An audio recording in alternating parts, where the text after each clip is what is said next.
السلام علیکم dear students, امید ہے آپ سب لوگ خیریت سے ہوں گے اور اللہ پاک آپ کو اپنے حفظ و امان میں رکھے۔ ایک نیا ٹاپک لے کر حاضر ہیں، ڈسکشن کریں گے آج ہم لپڈس کی۔ لپڈس یا فیٹس یا آئلس کا ذکر آپ نے سنا ہوگا اپنے پریویس کلاسز میں، انٹر کے لیول پر بھی اور میٹرک کے لیول پر بھی۔ وہاں پر بھی آپ نے کچھ اسی طریقے سے ڈسکشن سنی ہوگی کہ they are high energy yielding compounds that provides energy to the body. تو یہ بات بالکل صحیح ہے۔ جہاں کاربوہائیڈریٹ انرجی دیتا ہے جسم میں جا کر اپنے میٹابولزم کے تھرو، اسی طریقے سے فیٹ اور پروٹینز جو ہیں یہ بھی انرجی دیتے ہیں، بلکہ فیٹ جو ہے وہ ٹوائس انرجی دیتا ہے۔ 9.1 یا 9.2 کلو کیلوریز پر مول جو ہے وہ انرجی دیتا ہے، جو کہ ٹوائس ہے کاربوہائیڈریٹ سے، یعنی جیسے گلائکولائسس کے نتیجے میں انرجی ملتی ہے۔ تو یہ بڑا امپورٹنٹ کمپوننٹ ہو جاتا ہے میکرو نیوٹرینٹ کے حوالے سے۔ میکرو نیوٹرینٹس 3 ہیں: کاربوہائیڈریٹ، پروٹین اور فیٹس۔ تو فیٹ جو ہے وہ ہائی انرجی ییلڈنگ میکرو نیوٹرینٹ ہے۔ اچھا، پھر دوسری بات یہ کہ یہ سیل میمبرین کا بیسک کمپوننٹ ہے۔ سیل میمبرین آپ نے پڑھی ہے ابتدائی کلاسز میں، ہم نے آپ کو پڑھائی تھی کہ لپڈ بائی لیئر ہے۔ تو لپڈ بائی لیئر کا مطلب یہ ہے کہ بھائی وہ لپڈ سے بنی ہوئی ہے۔ تو فیٹ کے بغیر لپڈ یا لپڈس فیٹ اور لپڈس کے بغیر سیل میمبرین ایگزسٹ نہیں کر سکتی۔ تو یہ اہم بات ہے۔ پھر یہ کہ these are not polymers but mostly small molecules. یہ پالیمرس نہیں ہوتے، جیسے کہ کاربوہائیڈریٹ میں ہم نے دیکھا تھا کہ پالی سیکرائڈز ہوتے ہیں، اور پروٹین میں بھی ہم نے دیکھا تھا کہ ایک بڑا مالیکیول ہوتا ہے۔ یہ اس سے چھوٹے مالیکیولز ہوتے ہیں، لیکن ان کا بھی الٹیمیٹلی جو ایک سمپلسٹ فارم ہوتی ہے وہ ہوتی ہے فیٹی ایسڈ کی۔ ٹھیک ہے، تو اگر جیسے میں یہ کہہ دوں کہ فیٹ الٹیمیٹلی ٹوٹ کر انرجی دینے سے پہلے فیٹی ایسڈ اس کی ایک آخری فارم ہوگی، تو یہ بات صحیح ہے۔ اور پھر فیٹی ایسڈ جو ہیں وہ اپنے میٹابولزم میں جا کر انرجی دیتے ہیں۔ فیٹی ایسڈس کی بھی کلاسیفیکیشن ہے، وہ بھی آگے چل کے ڈسکشن کریں گے ہم انشاءاللہ تعالی۔ بایولوجیکل امپورٹنس دیکھتے ہیں فیٹس کی کیا ہے۔ نمبر 1 کے جو فیٹ سولیبل وائٹامنس ہیں، جیسے کہ وائٹامن اے، ڈی، ای، کے، یہ بغیر فیٹ کے یہ ڈسمنیٹ ہی نہیں ہو سکتے جسم کے اندر۔ فرض کریں آپ نے انٹیک کیا، اگر سپلیمنٹ کے طور پر بھی وائٹامن اے لیا اور وائٹامن ڈی یا ای کے لیا، وہ جسم میں ڈائجسٹ ہونے کے بعد اس کی جو ایبزارپشن اور ڈسیمینیشن اور پھیلاؤ جو ہے باڈی کے مختلف ٹیشوز تک، وہ وداؤٹ فیٹ نہیں ہو سکتا۔ تو fat is required either in form of cholesterol, either in form of triglycerides to take up that specific fat soluble vitamin and get it dissolved in it and then disseminate towards the destination tissues۔ تو یہ fat soluble vitamins جو ہیں وہ without fat ان کا کوئی فائدہ حاصل نہیں ہوتا۔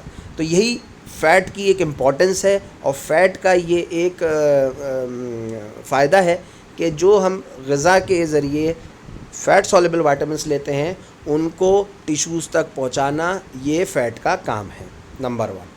نمبر 2 یہ کہ نیچرل فوڈ میں بہت مختلف قسم کے فیٹی ایسڈز ہوتے ہیں، اور ان میں خاص طور پہ اسینشیل فیٹی ایسڈز یہ ہماری غذا میں ہونا ضروری ہیں۔ اسینشیل امینو ایسڈز جیسے ہوتے ہیں ایسے ہی اسینشیل فیٹی ایسڈز ہیں۔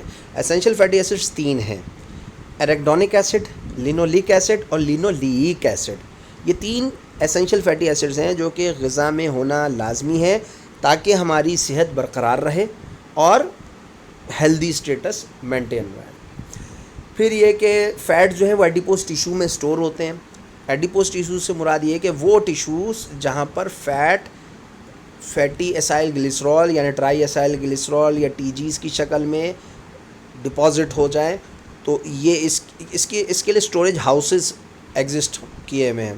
خاص طور پہ جیسے پیٹ کی بیلی ہے، ٹھیک ہے، یہ اومنٹا ہوتا ہے اندر، اسٹرکچر ایک ہوتا ہے چربی کا، بہت بڑی چربی کا ایک پارٹ ہوتا ہے پیٹ کے اندر، اس کو کہتے ہیں اومنٹا، اس کے اندر اسٹور ہوتا ہے۔ پھر بوٹکس میں، تھائز میں، نیک ریجن پر، ایگزیلری فولڈز میں، ان جگہوں پر ایڈیپوز ٹیشو جو ہے وہ موجود ہوتے ہیں اور یہاں پر فیٹ اسٹور ہو جاتی ہے۔ پھر مائلینیشن، یہ تو بہت ہی امپورٹنٹ بات ہے۔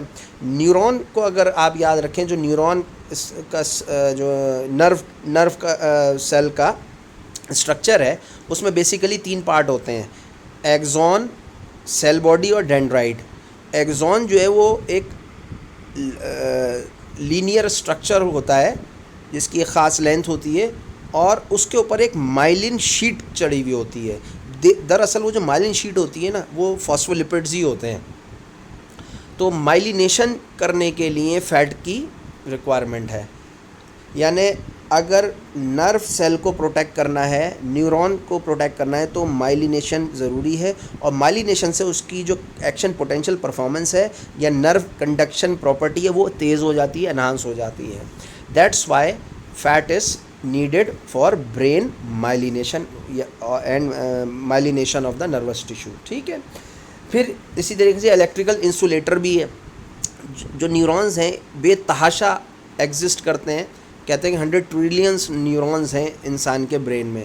اب فرض کریں ہر نیورون میں ایکشن پوٹینشیل ہو رہا ہے, کرنٹ جاری و ساری ہے, امپلسز جنریٹ ہو رہی ہیں, تو وہ آپس میں شارٹ سرکٹ بھی ہو سکتا ہے.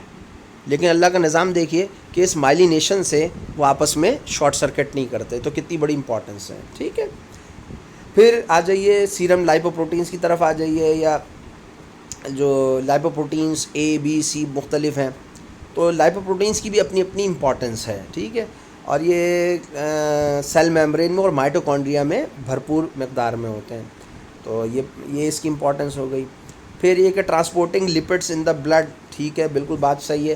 اب بات یہ ہے کہ جب میں بار بار ذکر کر رہا ہوں ٹرائی ایسائل گلیسرول کا, یہ جو ٹرائی ایسائل گلیسرول ہے یا ٹرائی گلیسرائڈ جو ہیں یہ چھوٹے چھوٹے فیٹی ایسڈس کو نا اپنے اندر سمولتا ہے اور ایک لارج مالیکیول بن جاتا ہے. اس کو کہتے ہیں مسل فارمیشن نا.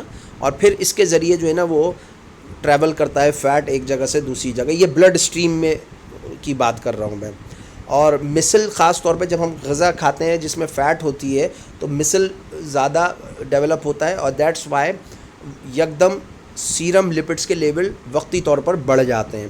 پھر آہستہ آہستہ کر کے لیور اس کو میٹابولائز کرتا ہے اور پھر وہ بیلنس ہو جاتا ہے. یہی وجہ ہے کہ ہم جب لپڈ ٹیسٹ کرتے ہیں تو ہم فاسٹنگ ایڈوائز کرتے ہیں. 12 گھنٹے منیمم اور زیادہ سے زیادہ 14 گھنٹے فاسٹنگ ریکوائرڈ ہوتی ہے to check lipid profile of any human subject, تاکہ وہ مسلس جو ہیں وہ میٹابولائز ہو چکے ہوں اور ایکچوئل جو صورت حال ہے کولیسٹرول کی اور ٹرائیگلیسرائڈس کی اور ایچ ڈی ایل کی اور ایل ڈی ایل کی وہ سامنے آ جائے. تو یہ بھی ایک تھوڑا سا کلینکل بات کرتا چلوں کہ ہم جب لپڈ پروفائل چیک کرتے ہیں تو اس کے لیے 12 سے 14 گھنٹے اس وجہ سے فاسٹنگ ریکوائرڈ ہوتی ہے. اچھا, پھر کچھ پیتھولوجیکل کنڈیشنز بھی ڈیولپ ہو جاتی ہیں, جیسے اوبیسٹی ہے, موٹاپا, ڈائبٹیز ملائٹس, ایتھیروسکلیروسس. ایتھیروسکلیروسس سے مراد یہ ہے کہ شریانیں جو ہیں, آرٹریز جو ہیں, ان کے اندر سختی آنا شروع ہو جاتی ہے due to the deposition of fat. اور جب فیٹ ڈپازٹ ہونا شروع ہو جاتی ہے, اور خاص طور پہ یہ جو ایل ڈی ایل کولیسٹرول ہے نا جس کو لو ڈینسٹی لائپوپروٹین کہتے ہیں, اس کے اندر اسٹکی نیچر ہوتی ہے. Due to its sticky nature it deposits into the lumens of the arteries, اور یہ باقاعدہ ٹیونیکا میڈیا میں تک پہنچ سکتا ہے. 3 لیئرز ہوتی ہیں آرٹریز کی, ٹیونیکا انٹیما, میڈیا اور ایڈونٹیشیا. تو یہ جو 2 لیئرز ہیں ان میں آپس درمیان میں گھس کے بیٹھ جاتا ہے, اور پھر آہستہ آہستہ کر کے شریان کی جو لیومن ہے ڈائمیٹر جو ہے وہ کم ہو جاتا ہے, نیروئنگ ہو جاتی ہے, اس سے ریزسٹنس بڑھتی ہے بلڈ فلو میں, اور الٹیمیٹلی بلڈ پریشر ہائی ہو جاتا ہے. تو زیادہ چکنائی اس طریقے سے نقصان کرتی ہے. یہ کچھ اس کی پیتھولوجیکل کنڈیشنز ہیں. پھر پولی انسیچوریٹڈ فیٹی ایسڈس, ان کا بڑا امپورٹنٹ رول ہے. یاد رکھیے سیچوریٹڈ فیٹی ایسڈس جو ہیں ان سے مراد یہ ہے کہ تمام وہ فیٹی ایسڈ جن میں سنگل بانڈ ہو. ٹھیک ہے, آپس میں جو کاربن ایٹمز ہیں ان کے درمیان میں سنگل بانڈ ہو. اور پولی انسیچوریٹڈ کا مطلب, یا انسیچوریٹڈ کا مطلب ہے کہ ڈبل اور ٹرپل بانڈ موجود ہے. کلینکلی پولی انسیچوریٹڈ فیٹی ایسڈ جو ہیں یہ زیادہ سیف ہیں, بیکاز یہ جو ڈبل اور ٹرپل بانڈ ہوتا ہے یہ ویک ہوتا ہے نسبتاً سنگل بانڈ کے. تو یہ ڈبل اور ٹرپل بانڈ ٹوٹ سکتا ہے, کھل سکتا ہے, اس میں ہائیڈروجنیشن, کلورینیشن اور مختلف کیمیکل پروسیس ہو سکتے ہیں. اس کا مطلب ہے کہ اس کا میٹابولزم نسبتاً تیز ہوتا ہے اور یہ جلدی سے ٹوٹ کے ختم ہو جاتا ہے انرجی دے کر, بنسبت سیچوریٹڈ فیٹی ایسڈ کے جس میں سنگل بانڈ ہے. سنگل بانڈ مضبوط ہوتا ہے, دیر سے ٹوٹتا ہے, and it stays in the blood streams for the longer time, hence increasing the risk for atherosclerosis. ٹھیک ہے, تو ہر وقت جو بار بار اس کا ذکر آ رہا ہوتا ہے کہ پولی انسیچوریٹڈ فیٹی ایسڈس والی غذائیں لیں, اور omega 3 fatty acid, omega 6 fatty acid, یہ پولی انسیچوریٹڈ فیٹی ایسڈ کی مثالیں ہیں.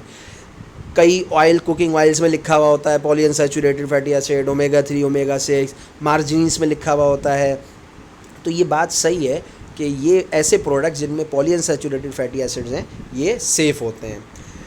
امید ہے یہاں تک آپ کے بات سمجھ میں آئی ہوگی. نیکسٹ ڈسکشن ہم اگلی پریزنٹیشن میں کریں.